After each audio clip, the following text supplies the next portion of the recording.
لله نحمده ونستعينه ونستغفره ونعوذ بالله من شرور أنفسنا وسيئات أعمالنا من يهده الله فلا مضل له ومن يضلل فلا هادي له أشهد أن لا إله إلا الله وحده لا شريك له وأشهد أن محمدا عبده ورسوله صلى الله عليه وعلى آله وسلم تسليما مزيدا. قال ربنا جل في علا وعظم في عالي السماء يا أيها الذين آمنوا اتقوا الله حق تقاته ولا تموتن إلا وأنتم مسلمون. وقال يا أيها الناس اتقوا ربكم الذي خلقكم من نفس واحدة وخلق منها زوجها وبث منهما رجالا كثيرا ونساء واتقوا الله الذي تساءلون به والأرحام إن الله كان عليكم رقيبا. وقال يا أيها الذين آمنوا اتقوا الله وقولوا قولا سديدا يصلح لكم أعمالكم ويغفر لكم ذنوبكم ومن يطع الله ورسوله فقد فاز فوزا عظيما. Ma'asyiral ikhwah rahimani wa rahimakumullah. Marilah kita senantiasa memuja dan memuji syukur kehadirat Allah Subhanahu wa taala. Syukur atas segala macam nikmat yang sampai kepada kita, baik itu kenikmatan yang sudah kita pahami, sudah kita kenali, apalagi yang sudah kita inginkan, atau nikmat yang mungkin baru kita menyadarinya setelah beberapa waktu ada di sekeliling kita, atau bahkan baru menyadarinya dan menyesalinya tatkala nikmat itu pergi dari kita. Maka hendaknya kita senantiasa bersyukur kepada Allah Subhanahu wa taala, karena Allah Taala berfirman, la in syakartum la azidannakum wa la in kafartum inna adzabi lasyadid. Sekiranya kalian pandai bersyukur, maka aku akan tambah nikmat itu, kata Allah SWT. Dan apabila sebaliknya, maka siksa Allah amatlah pedih. Dan tidaklah kemudian hamba itu tersiksa dalam permulaan siksa-siksa yang ada, kecuali ketika dia mendapati nikmat yang selama ini dia rasakan hilang bertahap demi bertahap, sampai akhirnya dia tidak merasakan kenikmatan sama sekali. Na'udzubillahi min dzalik. Ma'asyiral ikhwah rahimani wa rahimakumullah. Banyak di dalam kegiatan kita sebagai manusia hal-hal yang dianggap biasa, hal-hal yang dianggap sesuatu yang mungkin sebagai rutinitas. Namun tidakkah kita ketahui apabila rutinitas itu ternyata sama atau mencontoh atau dilakukan berdasarkan ilmu yang diketahui bahwa itu dilakukan juga oleh baginda Nabi yang mulia alaihi wassalam. Bagaimana kalau ternyata hal-hal yang bersifat rutinitas, hal-hal yang ringan, perbuatan-perbuatan yang dinilai biasa, ternyata mencocoki sunnah Nabi Muhammad SAW, maka tentu hal-hal tersebut tidak lagi biasa di sisi Allah, tidaklah kemudian bernilai sia-sia atau bernilai sesuatu yang sangat ringan di sisi Allah SWT, karena mengikuti sunnah Nabi Muhammad SAW adalah bukti cinta yang natural dari seorang hamba kepada Rasulnya Muhammad SAW. Bahkan mengikuti sunnah Nabi Muhammad SAW adalah bukti cinta yang akan mendapatkan cinta Allah Subhanahu wa taala, sebagaimana Allah Taala berfirman, "Qul in kuntum tuhibbunallaha fattabi'uni." Di dalam surat Al-Imran ayat 31, Allah Taala berfirman, "Qul," katakanlah wahai Muhammad. Artinya Nabi Muhammad SAW diminta mengatakan kepada kaum muslimin saat ini yang tidak lain dan tidak bukan adalah para sahabat. Jadi dulu kalau ingin diketahui siapa kaum muslimin, tidak ada yang lain kecuali para sahabat ridwanullah alaihim ajma'in. Maka beliau diminta untuk bertutur kepada seluruh kaum muslimin. Qul in kuntum tuhibbunallah, katakanlah apabila kalian semuanya mencintai Allah Subhanahu wa taala, mengaku berikrar cinta kepada Allah Subhanahu wa taala, fattabi'uni, maka ikuti aku, kata Nabi Muhammad SAW. Maka mengikuti sunnah Nabi Muhammad SAW adalah perintah Allah Subhanahu wa taala. Maka apa yang akan didapatkan dari seseorang yang mengikuti sunnah Nabi, yuhibbukumullah, maka Allah SWT akan mencintai kalian, wa yaghfir lakum dzunubakum, dan Allah akan mengampuni dosa-dosa kalian. Masyaallah ikhwati rahimani wa rahimakumullah. Maka mencintai sunnah Nabi Muhammad SAW, bahkan mengikutinya, akan mendapatkan kecintaan Allah Subhanahu wa Ta'ala. Siapa yang tidak senang kalau sudah seperti ini? Ya, oleh karenanya seorang hamba hendaknya sibuk dia mencari apa kira-kira yang menjadi kebiasaan Nabi Muhammad SAW, menjadi perbuatan Nabi Muhammad SAW, dan dia tidak menyibukkan diri dari mengikuti tren-tren yang selainnya. Bahkan kemudian apabila ternyata tren itu ya tidak disukai oleh Nabi Muhammad SAW, Nabi Muhammad SAW pernah berpesan juga dalam hadis yang singkat, "Idza nahaitukum anhu fajtanibu." Apabila aku larang kalian dari sebuah perkara, jauhi. Wa idza amartukum bihi fa'tu minhu mastata'tum. Apabila aku perintahkan kalian terhadap suatu perkara, maka datangilah semaksimal kemampuan. Nabi Muhammad SAW tidak mengikat ucapan tinggalkan yang dilarang dengan semaksimal kemampuan kalian, karena meninggalkan lebih ringan daripada mengerjakan. Itu kata para ulama. Apabila mengerjakan ketaatan, dibutuhkan kesungguhan, dibutuhkan perjuangan, dibutuhkan pengorbanan. Oleh karenanya Nabi Muhammad SAW mengatakan, "Fa'tu minhu mastata'tum." Datangilah perintah-perintah itu semaksimal kemampuan kalian. Ma'asyiral ikhwati rahimani wa rahimakumullah. Ada hal-hal yang sangat ringan, setidaknya kita sebutkan 3 dalam kesempatan yang singkat ini. Yang pertama, 2 hal yang ringan tersebut terkait dengan rutinitas makan dan minum. Kemudian 1 hal yang lainnya terkait kebutuhan kita sebagai manusia dalam bermajelis. Nabi Muhammad SAW pernah mengingatkan tentang makan. Beliau SAW bersabda dalam hadis yang sahih dari Imam Bukhari dan Muslim, "Idza akala ahadukum fala yamsah yadahu hatta yal'aqaha aw yulqaha." Apabila kalian makan, dan zaman dahulu ya lebih lazim seseorang makan atau ma'ruf dianggap biasa di tengah-tengah masyarakat saat itu, makan tidak menggunakan ya alat perantara, yaitu langsung menggunakan tangan dengan tangan kanan. Dalam hadis yang lain Nabi Muhammad SAW bersabda, ya, apabila kalian makan, maka makan dengan tangan kanan, ya, makanlah dengan tangan kanan. Fa inna syaitana, karena syaitan makan dengan tangan kiri. Kita diminta untuk menyelisihi, ya, makan dengan tangan kanan. Dan beliau pernah mengingatkan anak kecil, ya, Umar bin Abi Salam radhiyallahu anhu, diingatkan ketika beliau masih kecil makan bersama Nabi Muhammad SAW, tangannya ya kesana kemari, dan mungkin terlupa namanya anak kecil. Dan kita telah melihat banyak sekali anak kecil yang lebih tergoda makan dengan tangan kiri apabila tidak diingatkan. Maka beliau mengingatkan, ya, apabila kamu makan, maka makan dengan tangan kanan, kata Nabi Muhammad SAW.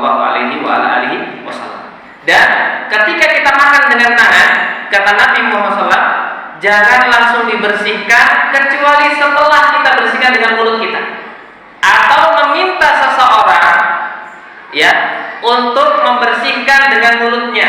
Ini diantaranya ketika ada hubungan keluarga, ya, misalnya suami dengan istrinya, atau anak dengan orang tuanya, ya, maka yang seperti ini akan menambah keharmonisan.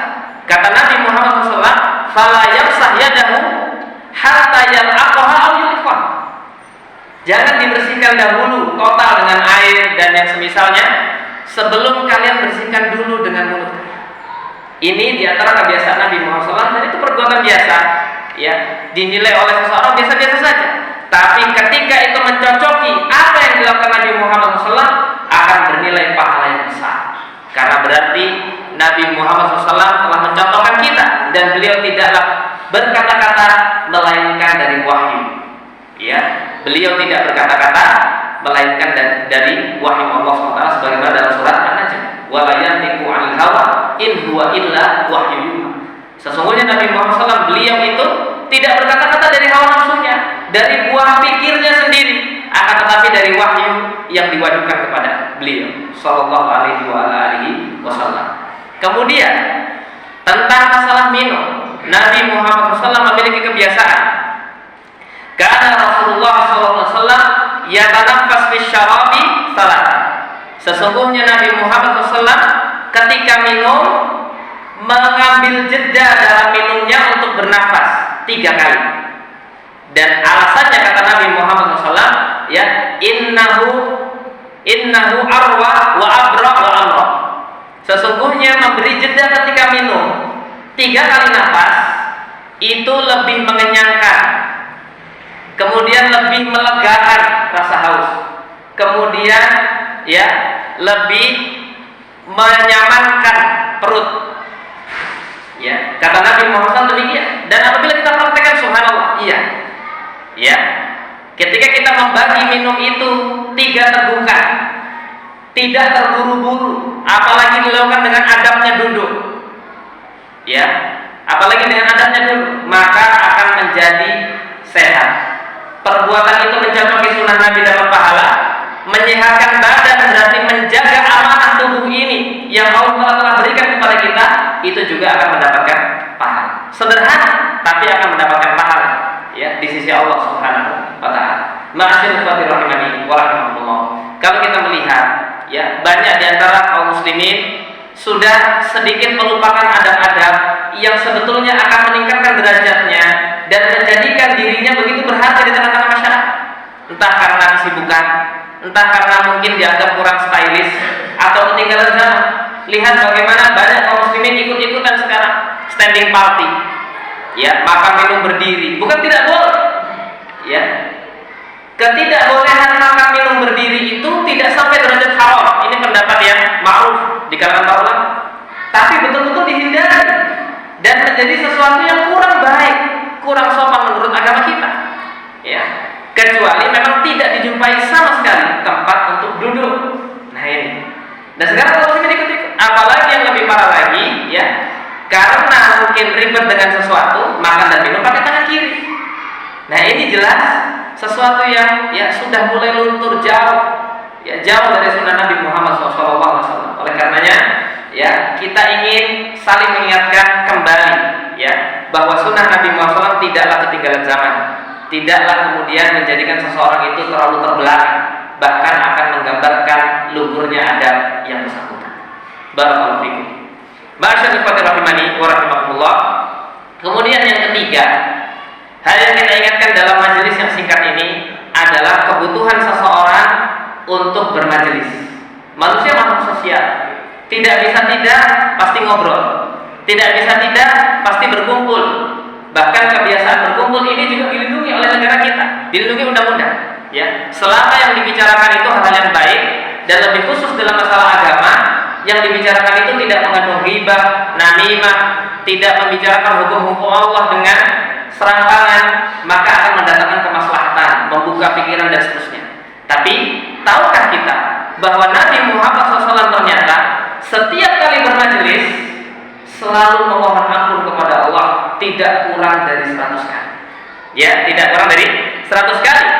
Abdullah bin Umar radhiyallahu anhu pernah berkata, "Inna kunna na'uddu li Rasulillah sallallahu alaihi wasallam fil majlisil wahid mi'ata marrah." Sesungguhnya kami pernah bersama sahabat yang lain tidak sengaja menghitung kebiasaan sunnah Nabi Muhammad SAW ketika bermajelis dalam satu majelis.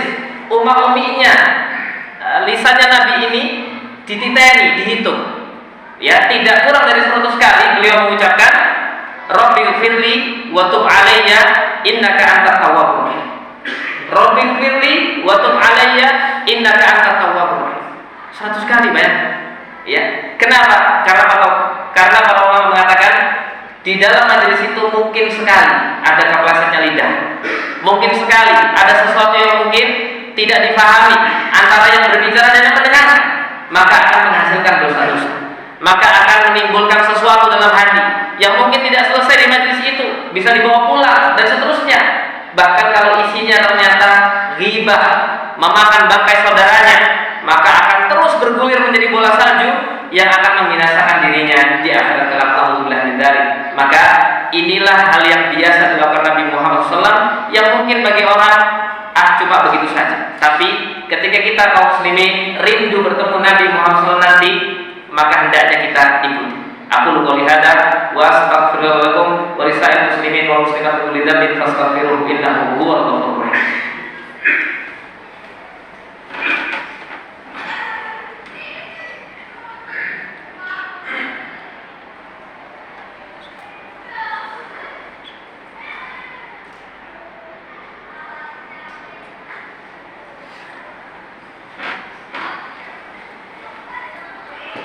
Alhamdulillahirabbil alamin wal 'aqibatu lil muttaqin wa la 'udwana illa 'alal zalimin. Asyhadu an la ilaha illallah ilahul awwalin wal akhirin wa asyhadu anna Muhammadan 'abduhu wa rasuluh khatamul anbiya'i wal mursalin wa 'ala alihi wa sahbihi wa man tabi'ahum bi ihsanin ila yaumil.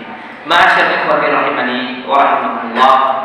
Sebagai penutup kesempatan kita yang singkat ini, ada satu lagi yang biasa dilakukan oleh Nabi Muhammad SAW dan ditirukan oleh para sahabat. Ini bisa kita baca dalam di antaranya dalam Asbabun Nuzul surat Al-Asr. Ya, Asbabun Nuzul surat Al-Asr. Yaitu para sahabat Nabi sallallahu alaihi wasallam apabila bertemu kemudian berjabat tangan, maka tidak berpisah melainkan satu sama lain membacakan surat Al-Asr. Ya. Dan ini ternyata ya berdasarkan diamnya Nabi Muhammad SAW, persetujuan Nabi Muhammad SAW. Dalam bahasa agama namanya sunnah takririyah. Dan Nabi Muhammad SAW mencontohkan sebelumnya, apabila beliau berjabat tangan dengan siapapun, tidak akan beliau dahulu yang melepasnya, sampai kemudian orang yang berjabat tangan ini melepaskan terlebih dahulu, baru Nabi Muhammad SAW berkenan melepas. Ini bayangkan bagaimana beliau mencontohkan, ya, ada mencontohkan bagaimana hati yang terbuka kepada sesama kaum muslimin, menunjukkan membangun cinta kasih. Dan orang sekarang banyak, ya, bagaimana kemudian salaman hatinya di mana, salaman wajahnya di mana. Dan ini, ya, jauh dari apa yang dicontohkan oleh Nabi Muhammad SAW. Dan yang dilakukan para sahabat membacakan surat Al-Asr itu sebagai pengingat tentang pentingnya waktu. Dan waktu itu tidak akan pernah kembali. Maka selagi Allah SWT masih memberikan kesempatan kepada kita untuk memperbaiki diri, jangan pernah disia-siakan. Sedetik pun waktu itu sangat berharga, karena detik-detik matinya Fir'aun la'natullah alaihi, ya, detik-detik krusial sampai dalam riwayat Israiliyah, malaikat Jibril tidak rela, ya, tidak rela Fir'aun mengucapkan la ilaha illallah. Detik-detik kematian terakhir Fir'aun. Walaupun ini kisah Israiliyah, tapi kalau kita membaca sirah akan banyak dinukil. Ya, detik-detik matinya Fir'aun itu ingin mengucapkan kalimat la ilaha illallah. Karena dia sudah bergumam, amantu bi rabbi Musa wa Harun, tapi sudah yughargir. Apa yughargir itu? Nyawanya di sini sudah ngorok-ngorok. Ya, tenggelam di laut merah. Jadi detik itu berharga dan akan menentukan seseorang mulia di sisi Allah atau sebaliknya. Maka kita berdoa kepada Allah SWT agar Allah SWT, ya, senantiasa memberikan cahaya keimanan, memberikan hati kita itu bersemangat untuk beramal, memperbaiki diri, diberikan, ya, taufik oleh Allah SWT agar tutur kata kita dan sikap kita, ya, menjadi inspirasi bagi kaum muslimin yang lain untuk semakin berbuat kebaikan. Innallaha malaikatahu yusholluna 'alan nabi ya ayyuhalladzina amanu shollu 'alaihi wa sallimu taslima. Allahumma sholli 'ala Muhammad wa ala Muhammad kama shallaita 'ala Ibrahim wa ala Ibrahim innaka Hamidum Majid. Allahumma ighfir lil muslimina wal muslimat wal mu'minina wal mu'minat al ahya'i minhum wal amwat innaka sami'un qaribun mujibud da'wat ya qadiyal hajat ya rafi'al darajat. Allahumma arinal haqqa haqqan wa zunna tiba'ahu wa arinal batila batilan wa zunna istinabahu. Allahumma ati nufusana taqwaha wa zakkiha anta khairu man zakkaha anta waliha wa anta maulaha. Rabbana la tuzigh qulubana ba'da idh hadaitana wa hab lana min ladunka rahmah innaka antal wahhab. Allahumma aslih wulata umurina, Allahumma aslih wulata umurina, Allahumma aslih wulata umurina, Allahumma aslih lana dinana alladhi huwa ismatu amrina wa aslih lana dunyana allati fiha ma'ashuna wa aslih lana akhiratana allati ilaiha ma'aduna waj'alil hayata ziyadatan lana fi kulli khair waj'alil mauta rahmatan min kulli syarr. Rabbana atina fid dunya hasanah wa fil akhirati hasanah hasanah wa qina adzabannar wa sallallahu ala nabiyyina Muhammadin walhamdulillahi rabbil alamin. Aqimus shalah.